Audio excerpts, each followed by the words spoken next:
જય માતાજી બધાને। તો લગન પ્રસંગમાં બનતું મગનું શાક આજે હું બનાવું છું।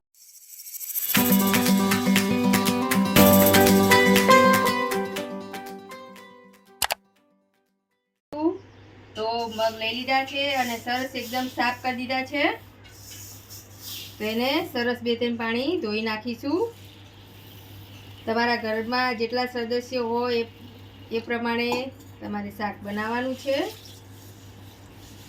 તો મગને આપણે સરસ ધોઈ નાખીશું 2-3 પાણી અને પછી બાફવાના છે। તો મગને ધોઈ નાખીશું।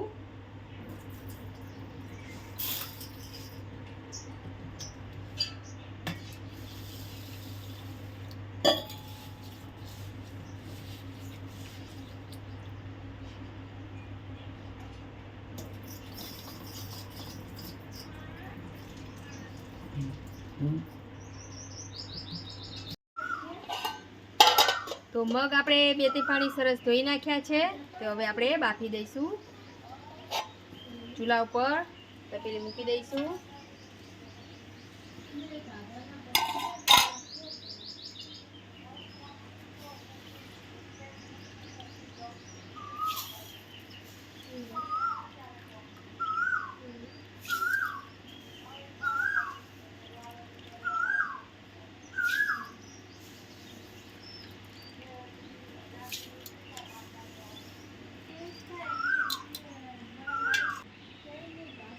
મીઠું નાખીશું।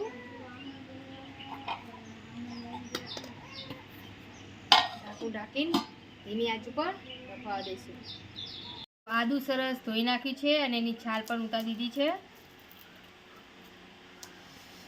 તો ખાણીમાં એકદમ ઝીણા ઝીણા પીસ કરી દઈશું।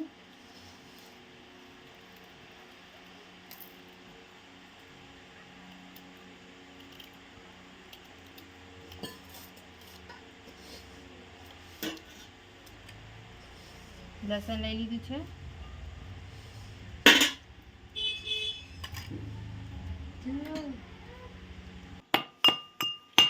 તો એકદમ ઝીણું થઈ ગયું છે।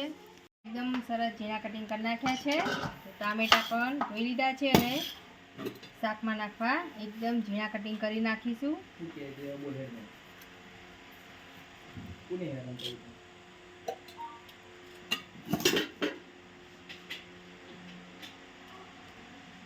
ટામેટા પણ ઝીણા કટિંગ કરી નાખ્યા છે।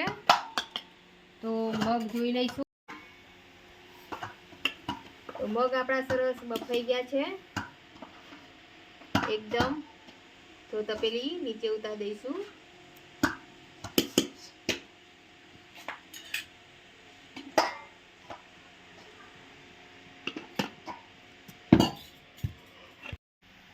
ચૂલા પર કઢાઈ મૂકી દઈશું।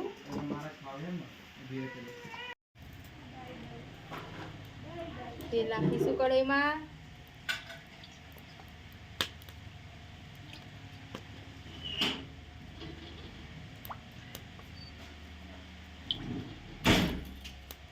તેલને ગરમ થવા દઈશું। ગરમ થઈ ગયું છે તો રાઈ જીરું નાખીશું।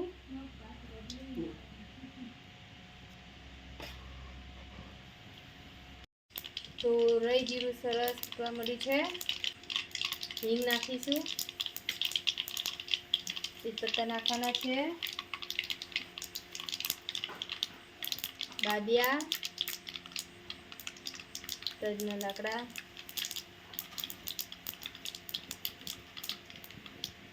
લવિંગ, થોડાક મરિયા નાખીશું અને સૂકા લાલ મરચાં,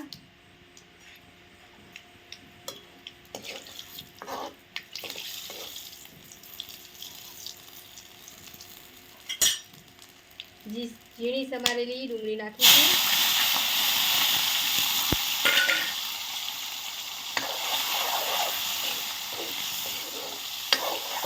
ડુંગળીને એકદમ સરસ ચડવા દેવાની છે।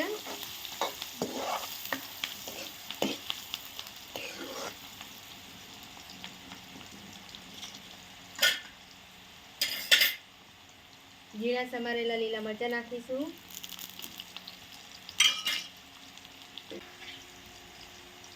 આદુ અને લસણની પેસ્ટ નાખીશું.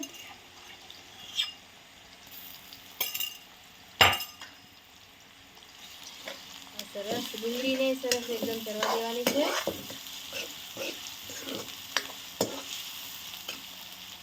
ધીમી આંચ પર ચડવા દઈશું. તો ડુંગળી એકદમ સરસ ચડી ગઈ છે. ઝીણા સમારેલા ટમેટા નાખીશું.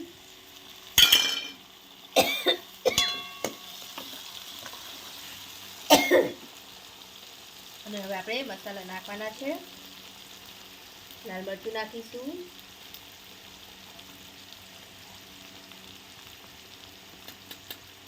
હળદર, ધાણા જીરું પાવડર નાખવાનો છે. ગરમ મસાલો, મીઠું આપણે થોડુંક જ નાખીશું કેમ કે મગ બાફ્યા હતા એમાં નાખ્યું હતું એટલે સહેજ જ મીઠું નાખવાનું છે, વધારે નથી નાખવું. એકદમ મિક્સ કરી દઈશું. થોડુંક પાણી નાખીશું અને ગ્રેવીને ચડવા દેવાની છે.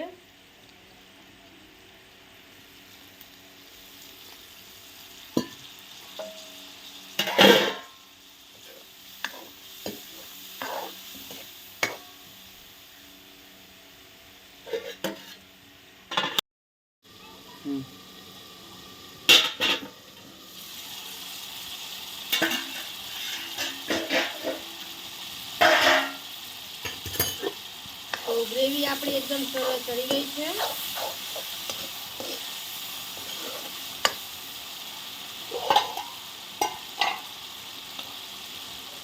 તો બાફેલા મગ આપણે ગ્રેવીમાં નાખવાના છે.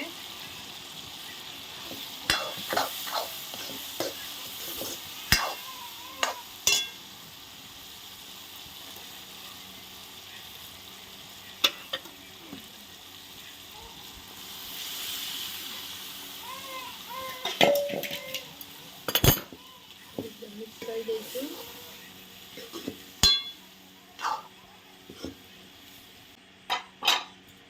પાણી નાખીશું.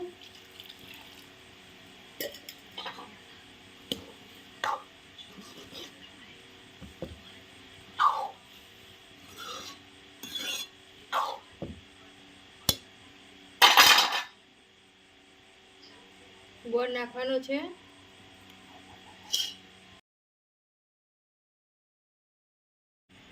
આંબલી નાખીશું. આંબલીને સરસ ધોઈ નાખવાની છે અને પછી નાખવાની છે અને એકદમ મિક્સ કરી દઈશું અને ઢાંકણું ઢાંકી ચડવા દઈશું.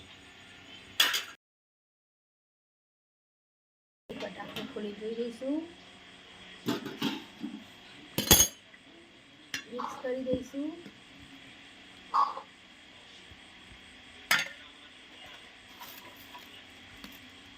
બાદશાહ મસાલો નાખીશું. ચાટ મસાલો નાખીશું. એકવાર મિક્સ કરી દઈશું અને ધીમી આંચ પર ચડવા દઈશું.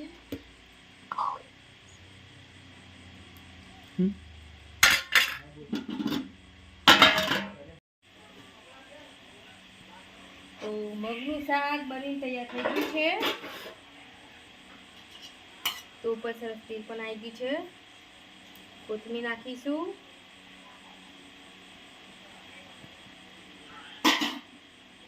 અને એકવાર મિક્સ કરી દઈશું.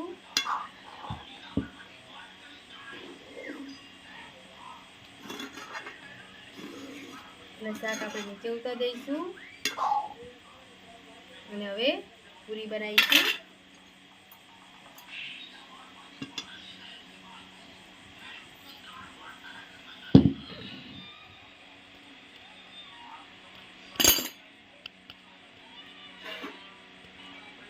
ઢાંકી દઈશું.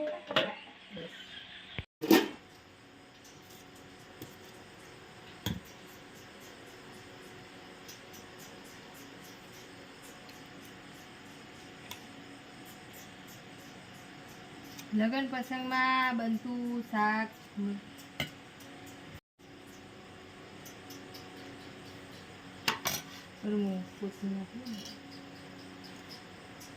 મગનું શાક બનીને તૈયાર થઈ ગયું છે. તો ઉપર કોથમીર નાખીશું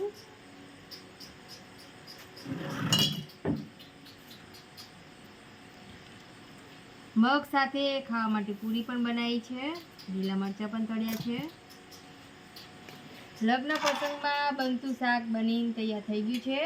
તો વિડીયો તમે પૂરો જોજો અને કેવો લાગ્યો તો કમેન્ટ કરીને જરૂરથી અમને કહેજો, અને ન હોય તો સબસ્ક્રાઈબ કરજો. જય માતાજી બધાને.